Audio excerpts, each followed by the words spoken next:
Hello students, Amit की पाठशाला में आप सभी का स्वागत है।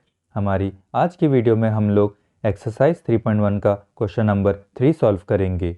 तो आइए हम लोग अपने आज की वीडियो स्टार्ट करते हैं। हमारा क्वेश्चन नंबर 3 है, on comparing the ratios a1/a2, b1/b2, c1/c2, find out whether the following pair of linear equations are consistent और इनकंसिस्टेंट। मतलब इस क्वेश्चन में हमें रेशियो का कंपैरिजन करना है और उसकी हेल्प से हमें लीनियर इक्वेशन की कंसिस्टेंसी के बारे में बताना है कि हमारा पेयर कंसिस्टेंट है या इनकंसिस्टेंट। तो हमारा फर्स्ट पार्ट है 3x plus 2y is equal to 5 and 2x minus 3y is equal to 7. So this is our first linear equation and this is our second linear equation. तो पहले तो हम अपने दोनों लीनियर इक्वेशन को ax plus B Y plus C is equal to 0 के form में लिख लेंगे। तो हमारी फर्स्ट लीनियर इक्वेशन हो जाएगी 3x plus 2y minus 5 is equal to 0 और हमारी सेकेंड इक्वेशन हो जाएगी 2x minus 3y minus 7 is equal to 0। तो अब अगर हम अपने फर्स्ट लीनियर इक्वेशन को a1x plus b1y plus c1 is equal to 0 से कंपेयर करेंगे तो हम कह सकते हैं कि a1 is equal to 3, b1 is equal to 2 and c1 is equal to -5। हम इसका रीज़न लिख लेते हैं। On comparing linear equation with a1x plus b1y plus c1 is equal to 0।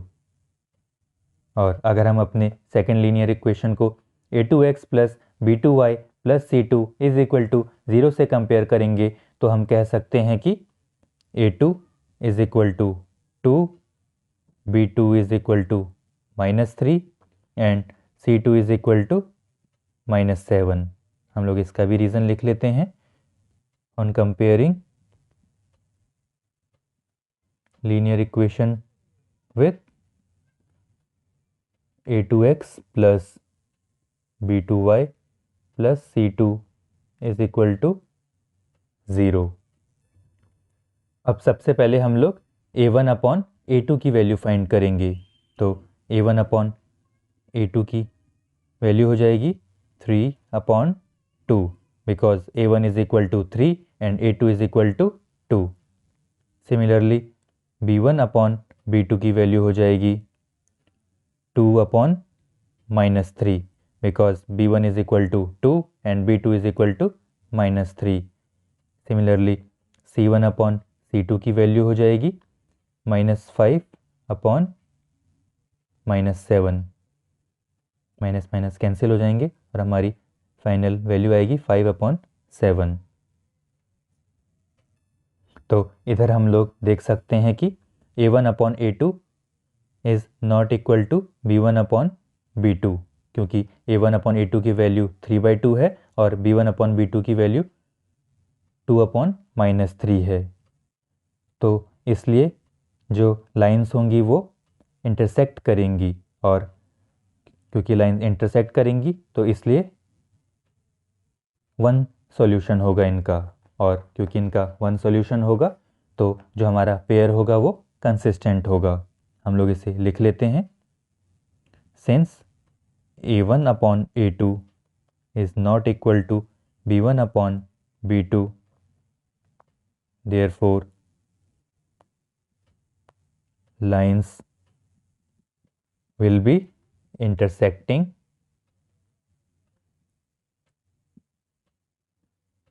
at a point and they have unique solution.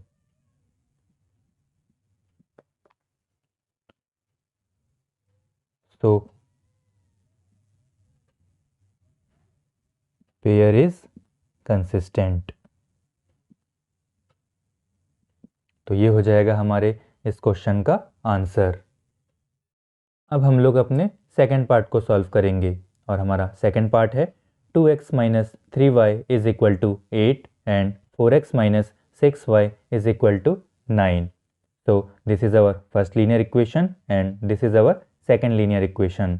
तो सबसे पहले तो हम लोग अपने दोनों लीनियर इक्वेशन को ax plus by plus C is equal to 0 के फॉर्म में लिख लेंगे। तो हमारी फर्स्ट इक्वेशन हो जाएगी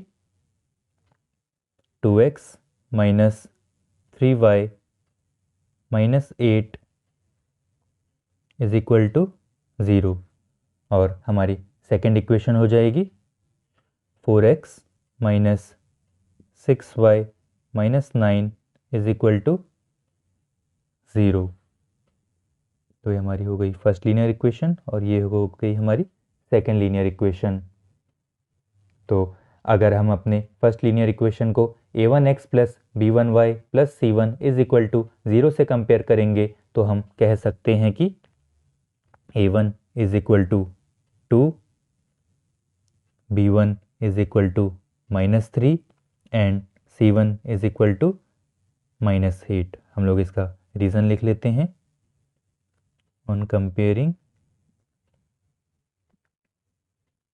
linear equation with a1x plus b1y plus c1 is equal to 0।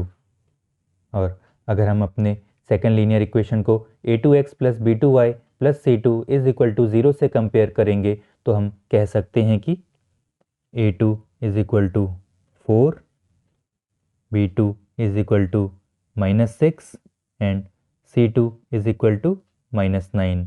हम लोग इसका भी रीज़न लिख लेते हैं। On comparing linear equation with a2x plus b2y plus c2 is equal to 0। अब सबसे पहले हम लोग a1 अपॉन a2 की वैल्यू फाइंड करेंगे।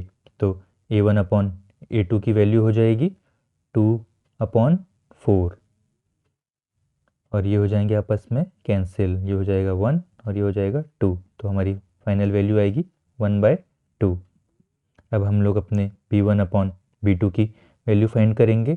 तो b1 अपॉन b2 की वैल्यू हो जाएगी -3 अपॉन -6।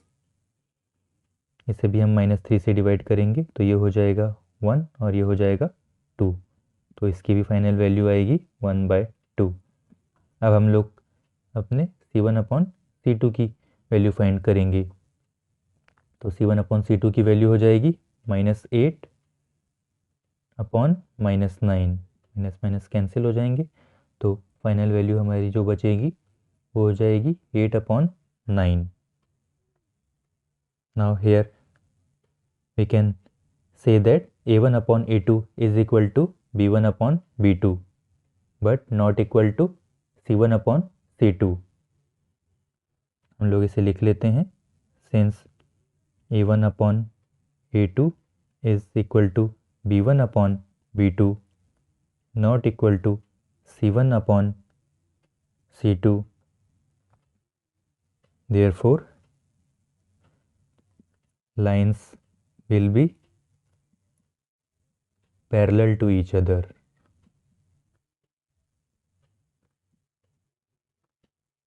और क्योंकि लाइन्स एक दूसरे से पैरेलल होंगी तो there will be no solution.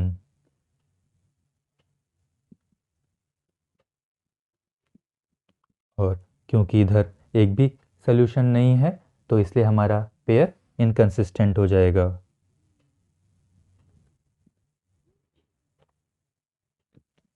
linear equation is inconsistent। तो ये हो जाएगा हमारे इस क्वेश्चन का आंसर।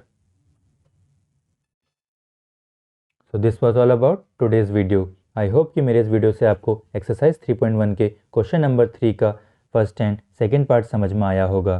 और यदि अब भी आपको कोई डाउट हो तो नीचे कमेंट बॉक्स में कमेंट कीजिएगा। मैं आपका डाउट क्लियर करने की पूरी कोशिश करूँगा। और वीडियो कैसे लगी यह भी कमेंट करके बताइएगा। और यदि वीडियो पसंद आई हो तो प्लीज़ वीडियो को लाइक कीजिएगा, चैनल को सब्सक्राइब कीजिएगा और वीडियो को ज़्यादा से ज़्यादा शेयर कीजिएगा। Thank you for watching. तो मिलते हैं अगली वीडियो में रिमेनिंग पार्ट्स के साथ। तब तक के लिए bye, take care and keep practising.